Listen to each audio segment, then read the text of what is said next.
Patuloy po tayo sa ating gawain sa umagang ito sa pagpuputol-putol ng tinapay at pag-inom sa saro. Ayon sa 1 Corinthians chapter 11 verses 23 to 29.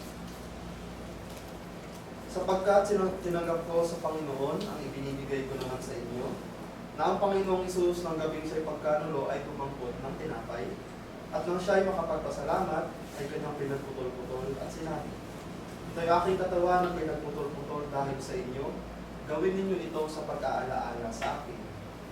At gayon din naman hinawakan ang saro pagkatapos ng makahapon na sinasabi, ang sarong ito ay siyang bagong tipan sa aking dugo, gawin ninyo ito sa tuwing kayo magsusunog sa pag-aalaala sa akin.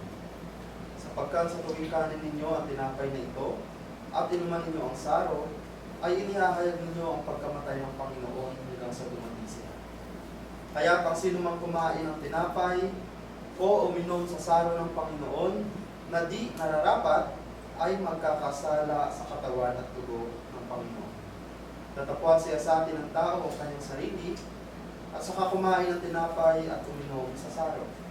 Sapagkat ang kumakain at umiinom ay kumakain at umiinom ng hatol sa kanyang sarili kung hindi niya kinikilala ang katawan ng Panginoon.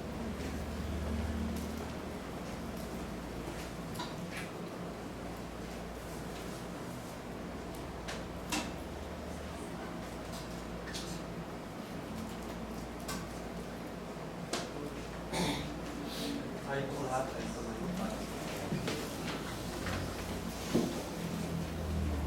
O Diyos amang dakila, banal, at makapangyarihan sa lahat. Kami po ay taus-puso ang pagpapasalamat sa pagkakataon nito, Panginoon, na ipinagkaloob mo sa amin ang buhay at kalakasan, ang aming pakikinig, upang ikaw ay alalahanin sa pagkakataon nito. Narito po ang iyong mga likod na hawak ang ubas, at ang tinapay na walang libatura na siyang sumisimbolo sa katawan ng dugo ng aming Panginoon sa Kristo. Nawa, Panginoon, ay maging karapat-dapat kami sa pagtanggap ng mga bagay nito. Ang anuman ang aming mga pagkakasala sa isip, sa salita at sa gawa, ay ipatawad mo sa aming Panginoon bago po namin tanggapin ang mga bagay nito. Hiniling din po namin, Panginoon, na nawa sa pamamagitan po ng tinapay at ubas nito ay patuloy mo palakasin ang aming pananampalataya, ang aming mo sa makabuluhan at mabubuting mga bagay na naaayon sa iyong pag-usap, Panginoon. Pagtibayin mo ginawa at pag-ibig ng bawat isang magkakapatid sa pananampalataya sa dami nito. Hinihiling po namin pinagpapasalamat at lahat ng mga bagay nito sa tanging pangalan ni Jesus, aming Panginoon.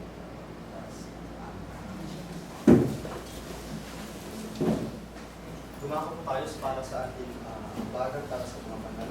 Sa 1 Corinthians chapter 16 verses 1 to 2. Ngayong tungkol sa ambagan sa mga banal ay gawin din naman ninyong gaya ng inuutos ko sa mga iglesia ng Galacia. Tuwing unang araw ng Sanglinggo, ang bawat isa sa inyo ay magbukod na magsimpan ayon sa kanyang iginiginawa upang huwag na gumawa ng mga ambagan sa pagpareho. Buksan po natin ang ating mga Mario sa number 571. 1 at 3 lang po ang ating tawag dito, 571.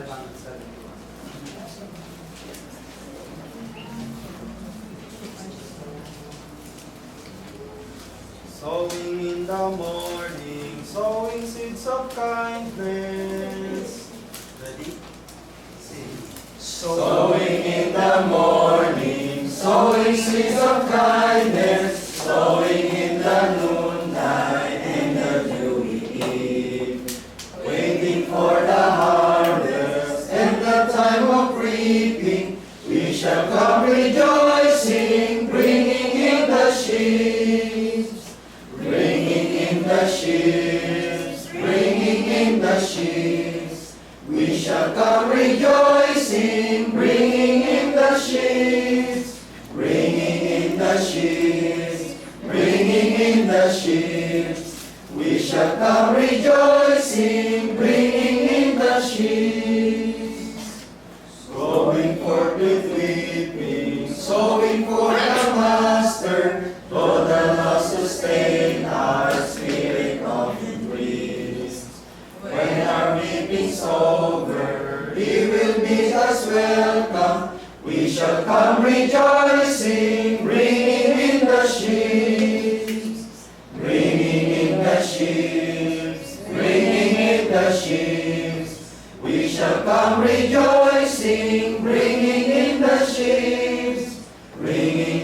the sheaves, bringing in the sheaves. We shall come rejoicing, bringing in the sheaves.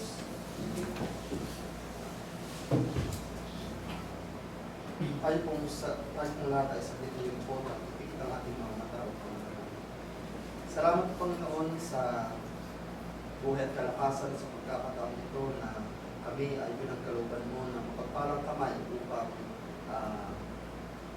magambagan ito, Panginoon, upang sa ikalalago ng iyong banal na pananambahan at iyong banal na salita. Dalangin po namin na ang mga kamay na ginamit po, Panginoon, sa pagkakataon ito ay pagpalain po ng lubos sa kanilang mga bagay na pinagpapagalan. At inihiling din po namin na patnubay at gabay ay idagdag mo pa sa buhay ng bawat isa na may ingatan mo sa pang-araw-araw namin mga ginagawa, Panginoon, upang sa mga susunod na pagkakataon ay mas magampanan po namin na higit pa rito ang pag-aabagan para sa mga ng Diyos. Pinadalangin din po namin na nawa sa mga ilang kapatid namin na nakakailangan pinansyal ay magkakaroon din sa labing ito na kaming lahat, Panginoon, ay pagpalain mo sa pinansyal naming pangangailangan. Bigay mo, Panginoon, ang aming mga pangangailangan lubos sa araw-araw na naaayon po sa iyong kalooban. Hinihiling po namin pinagpapasalamat ang lahat ng mga bagay na ito sa tanging pangalan ng Jesus. Amen.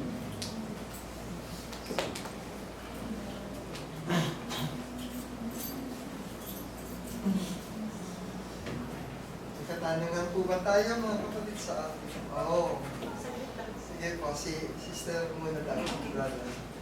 Kasi yung dalawang apo ko, di ba, si Lance at si Kyle, student ni Mr. Daisy before. Linggo-linggo, kasama ko sila mag-church dito.